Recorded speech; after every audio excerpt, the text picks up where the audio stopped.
엄마는 해녀입니다. 글 고희영, 그림 에바 알머슨.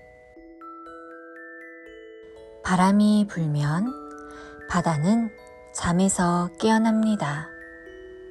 바다가 기지개를 켜면 파도는 하얀 이를 드러내며 웃습니다. 하얀 파도의 이는 좀 큽니다. 우리 집 지붕만큼 커다란 것도 나는 본 적이 있습니다. 하얀 파도의 입이 나를 꿀꺽 삼키는 꿈을 꾸다 살짝 오줌을 지린 적도 있습니다. 엄마, 파도는 너무 무서운 것 같아요. 얘야, 바다는 더 무시무시한 곳이란다. 근데 왜 매일 바닷속에 들어가나요? 매일 들여다봐도 안 보이는 게 바다의 마음인걸. 바다 위에는 색색의 공처럼 아라리 태왁들이 둥둥 떠 있습니다. 나는 바다를 감시하러 나왔습니다. 파도가 그 큰 이로 엄마의 다리를 개처럼 꽉 물고 안 놔줄까 봐서요. 저기 어디쯤 엄마표 꽃태왁이 있을 텐데. 엄마표 태왁은 엄마만의 꽃태왁입니다. 멀리서도 내가 금방 알아볼 수 있게 엄마는 엄마만의 태왁을 꽃무늬 천으로 더 씌웠답니다. 태왁이 꼭 호박처럼 생겼어요. 속을 다 파낸 호박처럼 태왁은 가볍단다. 엄마는 해녀입니다. 제주 바다에 사는 해녀가 우리 엄마입니다. 엄마는 잠수대장이라서 돌고래처럼 헤엄을 잘도 칩니다. 엄마는 건지기 대장이라서 물고기를 잘도 건집니다.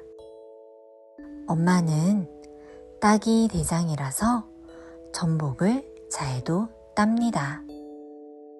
엄마는 줍기 대장이라서 미역을 잘도 줍습니다.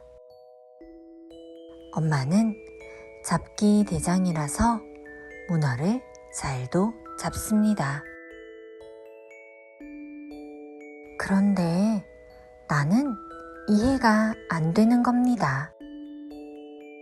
목욕탕 물속에 몸만 푹 담가도 숨이 탁 막히고 가슴이 컥 조이는데 엄마는 어떻게 바닷속에 머물 수가 있는지 아무리 생각해봐도 잘 모르겠다는 겁니다. 우리들은 그렇단다. 내내 숨을 참았다가 물 밖으로 나와 숨을 몰아내쉬지. 돌고래처럼 말이야. 호호이, 호호이. 그럼 이런 소리가 난단다. 그걸 숨비 소리라고 한단다. 호호이, 호호이. 숨비 소리. 호호이, 호호이.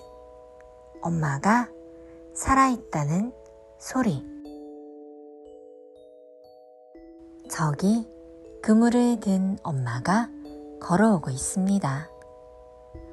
엄마의 그물이 출렁출렁 흔들립니다.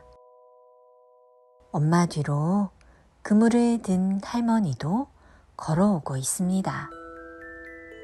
할머니의 그물은 묵직묵직 땅에 달락말락 합니다. 할머니도 해녀입니다. 제주 바다에 사는 해녀가 우리 할머니입니다. 그런데 나는 또 이해가 안 되는 겁니다. 할머니는 엄마보다 키가 작습니다. 할머니는 엄마보다 손이 작습니다. 할머니는 엄마보다 눈이 어둡습니다. 그런데 어떻게 할머니의 그물이 엄마의 그물보다 왜 만날 더 늘어져 있는 걸까요? 그거야 바다님 말씀을 잘 들으면 되는 거란다. 바다님 말씀이요? 그렇고 말고. 나는 알쏭달쏭 머리를 갸웃댔습니다. 할머니는 쪼글쪼글 인매에 미소를 머금었습니다. 마치 입속에 혼자만의 비밀 사탕을 물고 있는 것 같았습니다.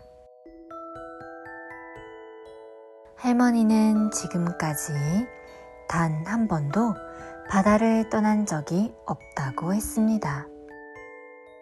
하루라도 바다를 안 보면, 하루라도 바다를 못 보면 마음속에 출렁출렁 파도가 일었다고 했습니다. 멀미를 할 때의 울렁울렁 그런 기분이었을까요? 엄마는 할머니랑 달랐다고 했습니다. 엄마는 할머니처럼 살기 싫었다고 했습니다. 바다가 지긋지긋했다나요? 바다가 꼴도 보기 싫었다나요? 그래서 바다 건너 도시로 나갔다고 했습니다. 다시는 바다로 안 돌아올 결심이었다나요? 도시에서 엄마는 미용사로 일했다고 했습니다. 손님들 머리카락을 가위로 자르고 손님들 머리카락을 샴푸로 헹구고 손님들 머리카락을 드라이기로 말리고 손님들 머리카락을 빗자루로 쓸며 매일같이 반복된 하루를 살았다고 했습니다. 서걱서걱 가위질 쇳소리, 웽웽 드라이기 모터 소리, 쏴쏴 머리카락 헹구는 물소리, 쓱쓱 머리카락 쓰는 빗질 소리. 어느 날부터 엄마는 귀가 아팠다고 했습니다. 미용실 안의 모든 소리들에 짜증이 치밀었다나요? 바다는 잘 있을까? 파도도 잘 있을까? 호이 호이 순비 소리, 호이 호이 엄마가 살아있다는 소리. 엄마는 살고 싶어졌다고 했습니다. 할머니가 바다에서 살았던 것처럼, 할머니가 순비 소리를 냈던 것처럼, 그렇게 할머니처럼 살고 싶어졌다고 했습니다. 바다로 돌아온 엄마. 파도 소리를 듣자 씻은 듯이 귓병이 나았다는 엄마. 할머니처럼 해녀가 된 엄마. 할머니 따라 매일같이 바다에 나가게 된 엄마. 그러던 어느 날 이상한 일이 벌어졌다는 겁니다. 엄마가 바다 깊은 데서 주먹 2개를 합한 것만큼 커다란 전복을 발견했다는 겁니다. 숨이 탁 막히고 가슴이 컥 조였는데도 바다 밖으로 나갈 생각은 안 들고 바위 틈 사이에 손을 더 깊이 넣게만 되더라는 겁니다. 엄마의 몸은 납덩이처럼 무거워져 갔고 발버둥을 치면 칠수록 바다가 엄마를 더 세게 바닥으로 잡아당기더라는 겁니다. 이제 나는 죽었구나 하는 찰나 정신 잃은 엄마를 끌어올린 건 근방에서 물질을 하던 할머니였다고 했습니다. 하마터면 죽을 뻔했잖냐. 내가 물숨 조심하라고 몇 번이나 얘기했잖냐. 할머니는 놀란 가슴을 그제야 쓸어내렸다고 했습니다. 할머니의 입술이 시퍼렇게 물들어 있었다고 했습니다. 바다는 절대로 인간의 욕심을 허락하지 않는단다. 오늘도 엄마가 바다에 나갈 채비를 하고 있습니다. 헤엄을 잘 치기 위해 물갈퀴를 챙깁니다. 물살을 잘 넘겨보기 위해 큰 누이를 챙깁니다. 바다에 쑥 가라앉기 위해 돌 허리띠를 챙깁니다.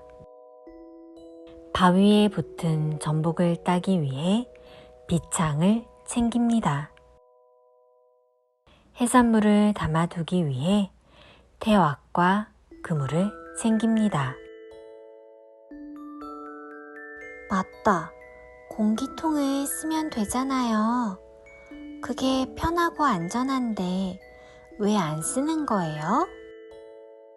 그때 쑥에다 치약을 묻혀 엄마의 물안경을 닦던 할머니가 말했습니다. 물론 우리도 잘 알지. 그런데 말이다. 해녀들의 바다에는 아주 오래전부터 전해져 내려오는 아름다운 약속이 하나 있단다. 약속이요? 우리들은 바다를 바다밭이라고 부른단다. 그 밭에 전복씨도 뿌리고 소라씨도 뿌린단다. 아기 전복이나 아기 소라는 절대로 잡지 않는단다.